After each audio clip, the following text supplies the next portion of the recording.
क्या दूसरे के मन की बात को जान लेना, कोई इंसान हमारे बारे में क्या सोच रहा है, इन बातों को जान लेना क्या संभव है?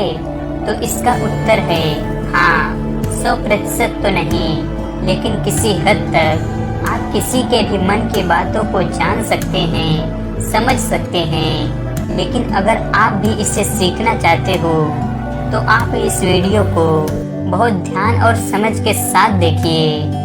और इस वीडियो में जो प्रयोग आपको बताए जा रहे हैं उन्हें आप लगातार अभ्यास करने की कोशिश कीजिए, तभी आप किसी के भी मन की बात को समझ पाएंगे, महसूस कर पाएंगे। वैसे ये सब प्रयोग आपको कोई बताएगा नहीं, क्योंकि बहुत सारे एस्ट्रोलॉजर जो ज्योतिषी हैं वो यही सारे प्रयोग करके आपके मनोभावों को जान लेते हैं। आप जैसे ही उनके पास जाते हैं वो पहले ही आपके मनोभावों को पढ़ना शुरू कर देते हैं। आप अपने बारे में उन्हें थोड़ा बताते हैं और वो आपको आपके ही बारे में बहुत कुछ बता देते हैं। तो आपको लगने लगता है ये ज्योतिषी तो बहुत चमत्कारी हैं, इन्हें हमारे भूतकाल के बारे में, हमारे भविष्य के बारे में सब कुछ पता है। पर ये वास्तविक नहीं है और ये कोई चमत्कार भी नहीं है। ये सिर्फ अभ्यास की बात है जो उन्होंने किया है, और उसी से ही वो आपके मन की बातों को जान लेते हैं। अब वो तो आपको ये सारी बातें नहीं बता सकते, क्योंकि उनका घर, उनका बिजनेस इसी से ही चलता है। तो आइए अब हम शुरू करते हैं कि इसको किया कैसे जाता है। सबसे पहली बात है कि अगर आप किसी की मन की बात को जानना चाहते हैं तो उसके लिए आपके मन का शांत होना बहुत जरूरी है। थोड़ा ध्यान से समझना इस बात को, तभी आप इन प्रयोगों को सक्सेसफुली कर पाएंगे। मैं आपको एक कहानी सुनाता हूँ। एक जैन फकीर हुए, जॉर्ज गुरजिएफ। उनके पास जो कोई भी शिक्षा लेने आता था वो उन्हें सिखाते थे कि तुम शब्दों से नहीं, मन के भावों से बात करना सीखो। इसे टेलीपैथी भी कहा जाता है, जो बिना कुछ कहे एक दूसरे के साथ मन ही मन में बात कर लेना। कई बार आप लोगों ने महसूस किया होगा कि आप किसी के बारे में सोचते हैं और वो इंसान आपके सामने आ जाता है या उसका कॉल आ जाता है।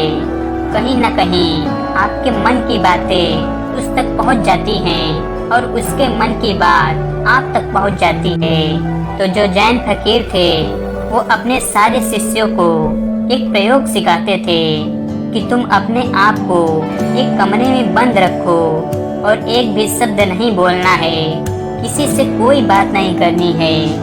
सबसे पहले तो तुम अपने वाणी को शांत करो। जब तुम्हारी वाणी शांत होगी, तुम्हारा मन शांत होगा। हमारी वाणी ही हमारे विचारों को शब्द देती है, आवाज देती है। पहले वाणी शांत होगी, फिर विचार शांत होंगे, फिर शांति आएगी। सबसे पहले तो तुम अपने वाणी को शांत करो। जब तुम्हारी वाणी शांत होगी तभी तुम्हारा मन शांत होगा। हमारी वाणी ही हमारे विचारों को शब्द देती है, आवाज देती है। पहले वाणी में शांति आएगी, फिर विचारों में शांति आएगी। फिर जब धीरे धीरे उन शिष्यों का मन प्रयोगों के द्वारा शांत होने लगता था तो गुरजिएफ क्या करते थे, अपने मन में एक शब्द बोलते थे, जैसे कि गुलाब का फूल। और जब तक वो शब्द उन शिष्यों को सुनाई नहीं देता था वो उन शिष्यों से इसी प्रयोगों को लगातार करवाते थे। वो एक ही कोई शब्द अपने मन से बोलते रहते और उस शब्द को धीरे धीरे वो सारे शिष्य आसानी से सुन लेते थे। बिना मुंह से कुछ भी बोले आप कहोगे ये सब बकवास बातें हैं। ये बिल्कुल भी बकवास बातें नहीं हैं, ये प्रूव्ड साइंटिफिक बातें हैं। बहुत लोगों ने इस पे प्रयोग किए हैं। आपने भी देखा होगा, जो मनोवैज्ञानिक होते हैं वो बहुत से लोगों के चेहरे के हाव भाव को देखकर, उनके बातों को सुनकर उनकी मन की बात जान लेते हैं। तभी मनोवैज्ञानिक लोगों के सामने सब लोग अपने दिल की हर बात खोल कर रख देते हैं। उन्हें लगता है कि इन्हें हमारे बारे में सब कुछ समझ में आता है, ये तो हमारे मन की बातें पढ़ लेते हैं। जो लोग मनोवैज्ञानिकों के पास जाते हैं उन्हें लगता है कि इस मनोवैज्ञानिक के पास तो कोई चमत्कारी शक्ति है। सच कहूँ तो उसके पास कोई चमत्कारी शक्ति नहीं है। उसने बस अपने विचारों को शांत करके, खुद के विचारों में ठहराव ला करके, उसने अपने भावों को, अपनी ऊर्जा को आपसे कनेक्ट कर लिया। इसीलिए जो भी आपके हाव भाव हैं, उसकी ऊर्जा को वो मनोवैज्ञानिक महसूस कर पाता है, समझ पाता है। सीधा सरल सा सूत्र है, इज्जत तक आप बोलते रहते हैं, सामने वाले सुनते रहते हैं। आप बोलना बंद करते हैं, तभी सामने वाला जो बोल रहा है वो आप सुन पाते हैं। यदि आप दोनों ही लगातार बोलते रहेंगे तो किसी को कुछ समझ में नहीं आएगा। ठीक इसी तरह यदि आपका मन चुप है तभी आप किसी दूसरे का मन सुन सकते हैं। मन के चुप होने का मतलब है कि आप विचार और कल्पनाओं से बाहर निकलकर पूर्णतः शांत हो जाएं। इसे ही चित्त का शांत होना कहते हैं। कहते हैं कि इस मन की शक्तियों के बल पर जो योगी लोग होते हैं वो चींटियों के पैरों में बंधे घुंघरू की आवाज तक भी सुन सकते हैं। तो लोगों के मन में तो दुनिया भर की शोर मचा हुआ है, वो आपको कैसे नहीं सुनाई देगा। लेकिन इसके लिए आपको एक बात बता दूं, जिन लोगों का मन बहुत चंचल रहता है, बहुत दौड़ता रहता है, ऐसे लोग अपने ही मन की बातों को ठीक से नहीं समझ पाते, तो वो किसी और की मन की बातों को क्या समझ पाएंगे। मैंने एक कहानी सुनी। एक फकीर हुए लाओ त्सो, वो अपने एक शिष्य के साथ रोज सुबह में वॉक करने के लिए जाते थे। एक दिन जो उनका शिष्य था, वो उस दिन उनका शिष्य अपने मित्र को भी साथ लेकर आया।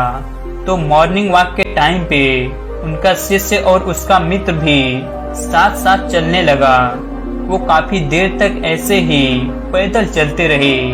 किसी ने कोई आवाज नहीं की। जो उनके शिष्य का मित्र था वो बड़ा हैरान हो रहा था कि ये लोग कुछ बोलते क्यों नहीं, इतनी देर से चुप क्यों हैं ये लोग। तो उसने सोचा मैं ही बात शुरू करता हूँ। और काफी समय गुजरने के बाद उसने सिर्फ इतना कहा कि कितनी अच्छी सुबह है, कितना अच्छा मौसम है। जब उस शिष्य के मित्र ने ये बात कही तो लाओ त्सो ने कहा कि कल से तुम अपने मित्र को मेरे पास बिल्कुल लेकर मत आना, क्योंकि यह बहुत शोर मचाता है।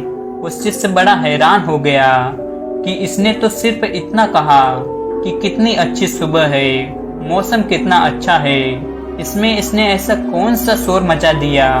तो लाओ त्सो ने अपने शिष्य से कहा कि मेरा मन अब पूर्ण तरह से शांत हो गया है।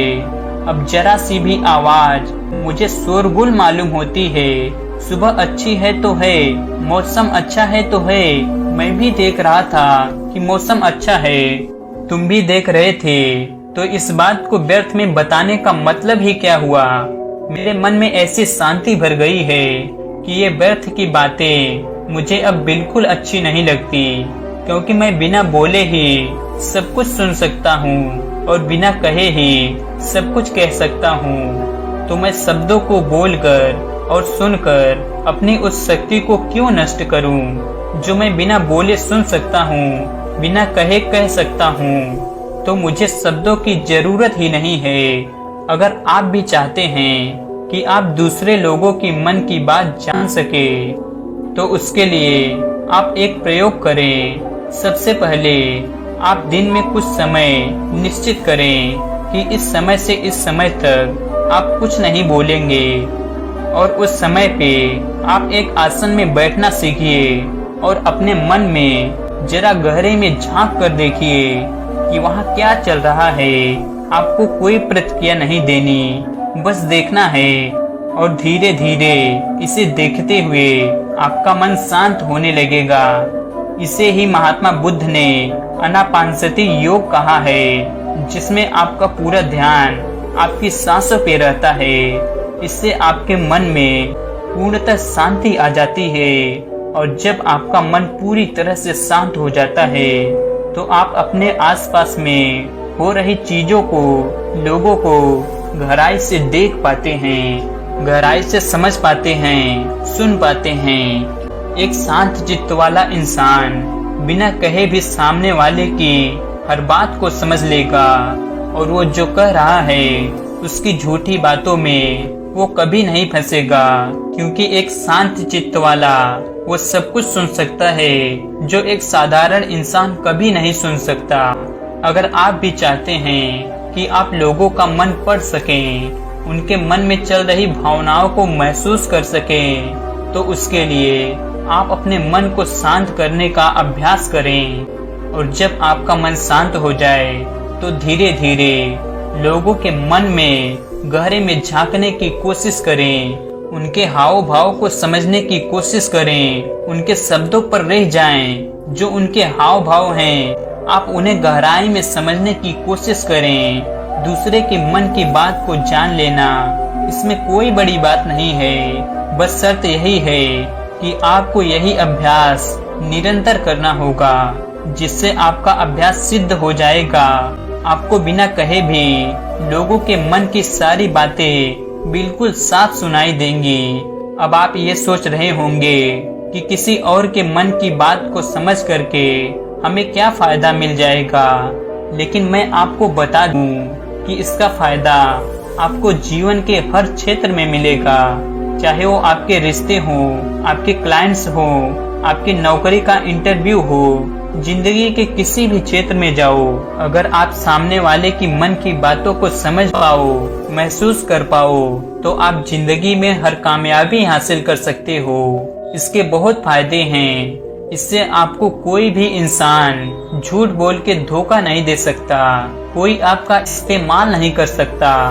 आप हर तरह की भावनात्मक चोट खाने से बच जाएंगे। कोई आपके पैसों को लूट के नहीं जा सकता। और एक बात मैं आपको बता दूं कि ये प्रयोग एक ही दिन में सिद्ध नहीं होते हैं। इनमें थोड़ा समय लगता है, बहुत ज्यादा तो नहीं, लेकिन कुछ महीनों के अभ्यास से ही आप जल्दी ही किसी के भी मन की बातों को आसानी से जान लेंगे। तो दोस्तों, कैसी लगी यह जानकारी आपको?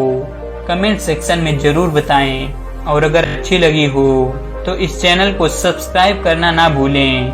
चलिए मिलते हैं किसी अगली वीडियो में। तब तक के लिए अपना ख्याल रखें। धन्यवाद।